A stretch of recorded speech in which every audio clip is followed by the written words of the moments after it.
आए हुए सभी अभिभावकों का, बच्चों का, मुख्य अतिथि हम लोगों के बीच अभी जो आए माननीय विधायक जी अंकुर राज तिवारी जी का, दिनेश शर्मा जी का, संजय भैया का, संचालन कर रहे डॉक्टर हरिकेश नंदवंशी जी जो आप प्राचार्य हैं रेशम रावत डिग्री कॉलेज में, आप सभी का अभिनंदन है। खास करके नन्हे मुन्ने बच्चों का बहुत प्रशंसनीय, बहुत ही काबिल तारीफ आप लोगों का भी प्रोग्राम की प्रस्तुति रही है। आज के जो वार्षिकोत्सव में बताया गया कि यह विद्यालय अपने दूसरे दशक में प्रवेश कर गया है। 2013 में संचालित हुआ और 2025 आ गया, मतलब 12 साल हो गए, दूसरा दशक प्रारंभ हो गया। मौसम खराब था, सबको लग रहा था कि पता नहीं क्या होगा, कार्यक्रम हो भी पाएगा कि नहीं। मैं बच्चों के चेहरे को देख रहा था, बच्चे उदास लग रहे थे कि इतनी अच्छी तैयारी किए हैं, क्या होगा। लेकिन कहा गया है ना कि निगाहों में मंजिल थी, गिरे संभलते रहे, निगाहों में मंजिल थी, गिरे संभलते रहे, हवाओं ने लाख कोशिश की मगर चिराग जलते रहे, मगर चिराग जलते रहे। मौसम हम लोगों के लिए परीक्षा की घड़ी पैदा करता है, लेकिन हमें साहस रखना है। और देखिए कार्यक्रम जिस स्वरूप में होना था उसी स्वरूप में हो रहा है, बस थोड़ा सा विलंब हुआ। विद्यालय का नाम जो चुना है प्रदीप कुमार शर्मा भैया ने, सार्थक, अब सार्थक पब्लिक स्कूल, सार्थक का नाम ही है कि जो चीजें बहुत अच्छे स्वरूप में हो, जिनका अर्थ सही हो जाए, वो सार्थक है। तो अगर आप अपने बच्चों को इस स्कूल में भेज रहे हैं तो बच्चों की प्रस्तुतियां ये दिखा रही थी कि बच्चों ने किस ढंग से तैयारी की है।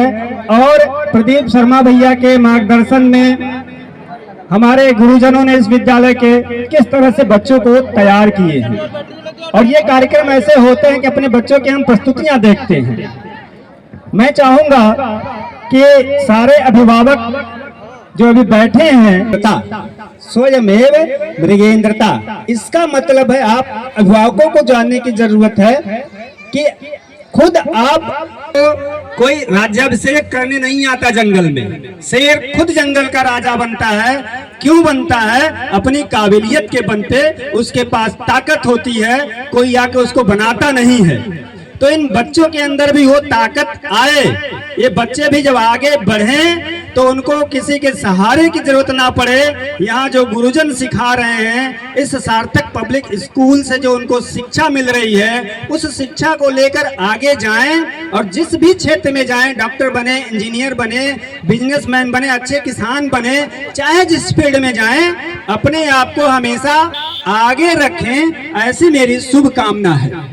और मैं निश्चित रूप से आश्वस्त हूं कि जिस तरह का यहाँ मार्गदर्शन मिल रहा है इस ग्रामीण अंचल में प्रदीप कुमार शर्मा भैया के द्वारा, सार्थक पब्लिक स्कूल के द्वारा, निश्चित रूप से आप अभिभावक भी समझ रहे होंगे। मैंने कई अभिभावकों को देखा है, सारे अभिभावक बहुत पढ़े लिखे, बहुत शिक्षित लग रहे हैं। और आपका जो विश्वास है इस सार्थक पब्लिक स्कूल में ऐसे ही बना रहे, जिससे अभिभावक और स्कूल प्रबंधन मिलके बच्चों के बारे में क्या अच्छा हो सकता है, बच्चे कैसे आगे बढ़ सकते हैं, इस बात पे निर्णय लें। और एक तभी होगा जब सारे अभिभावक निरंतर संपर्क में रहेंगे स्कूल के। बहुत सारे स्कूल होते हैं, आप भी जानते होंगे, आपके आसपास भी कई सारे स्कूल होंगे, लेकिन बेहतर स्कूल कौन है? बेहतर स्कूल वो है जो आपके बच्चे के अंदर शिक्षा के साथ साथ उनके चरित्र का भी निर्माण करे। कहा गया है कि शिक्षा क्या स्वर साध सकेगी यदि नैतिक आधार न हो। तो अभी विधायक जी भी बहुत प्रशंसा करके गए हैं कि जिस तरह बच्चे गए थे, उनका स्वागत किए हैं, आप अभिभूत थे और उन्होंने अपना विचार व्यक्त भी किया। ये तभी संभव है जब सारे अभिभावक विश्वास किए हैं विद्यालय प्रबंधन में। निरंतर आप संपर्क में रहें, बच्चों की गतिविधियों का ध्यान दें, बच्चे क्या कर रहे हैं आप बात करें, बच्चों के अंदर क्या कमियां हैं यहाँ के शिक्षकों से बात करें, यहाँ के मैनेजमेंट से बात करें। निश्चित रूप से आपके बच्चे सबसे आगे होंगे। ये जरूरी नहीं कि आप बहुत महंगे स्कूल में पढ़ाइए। मैं तो बहुत सारे बच्चों को देखा हूँ, मेरा प्रोग्राम बहुत महंगे बड़े बड़े स्कूलों में लगता रखता है, जहाँ बच्चे योग सीखते हैं। कई विद्यालयों में मेरा प्रोग्राम लगा है, लेकिन मैं आपको विश्वास दिलाऊं कि स्कूल के बहुत बड़े होने से मतलब नहीं है। बहुत सारे स्कूल आपको दिखेंगे, इतने बड़े बड़े उनके बिल्डिंग हैं कि आप देख के दंग रह जाएंगे, लेकिन स्कूल बिल्डिंग्स नहीं होता। अभिभावकों, साथियों, मैं बता दूं कि स्कूल बिल्डिंग से कतई नहीं होता। स्कूल होता है वहाँ के शिक्षकों से।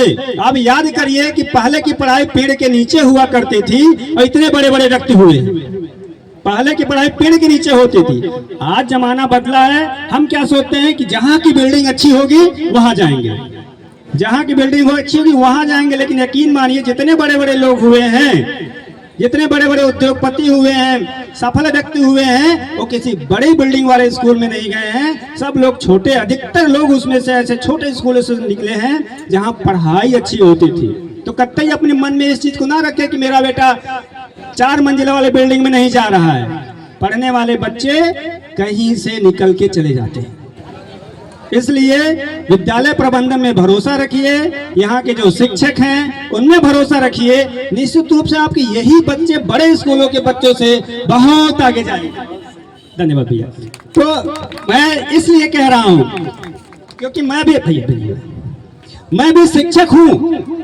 मैं शिक्षक हूँ और यहाँ से कई बड़े सारों मेरा प्रोग्राम हो चुका है, इसलिए मैं अपना अनुभव बता रहा हूँ।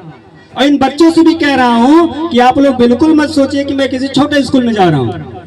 इन छोटे छोटे स्कूलों से इतने बड़े बड़े आदमी निकले हैं कि आप विश्वास नहीं कर पाएंगे। जब आप आगे पढ़ेंगे तो आप जानेंगे कि कैसे कैसे व्यक्ति हुए हैं। डॉक्टर भीमराव अंबेडकर की जयंती आने वाली है 14 अप्रैल को। आपके ऑफिस में बड़ा सा उनका चित्र लगा हुआ है। कहा गया शिक्षा मनस्वी, उनके कितना अभी तक नहीं कोई पढ़ा। कहाँ पढ़ते थे, उनके पढ़ाई में कठिनाइयां भी आई, लेकिन उन कठिनाइयों से पार पाते हुए जब डॉक्टर भीमराव अंबेडकर नीचे बैठते थे, सबसे पीछे बैठते थे, उनके माता पिता ने कहा था कि बेटा तुमको चाहे जो कुछ भी लोग कहें सुन लेना, तुम्हारी चाहे जितनी बेइज्जती करें सुन लेना, लड़ना नहीं है, झगड़ना नहीं है, करना क्या है, सिर्फ पढ़ाई जारी रखनी है।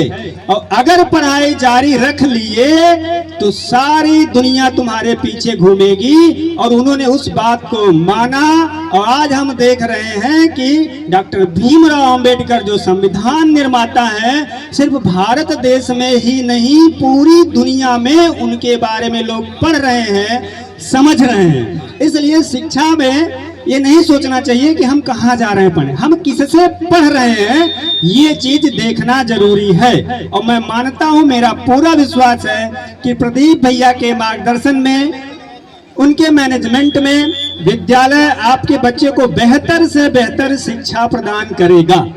भैया मैं ठीक है, बहुत बहुत धन्यवाद। मैं खूब बात, एक चीज मैं और कहना चाहूंगा कि अगर मैं योग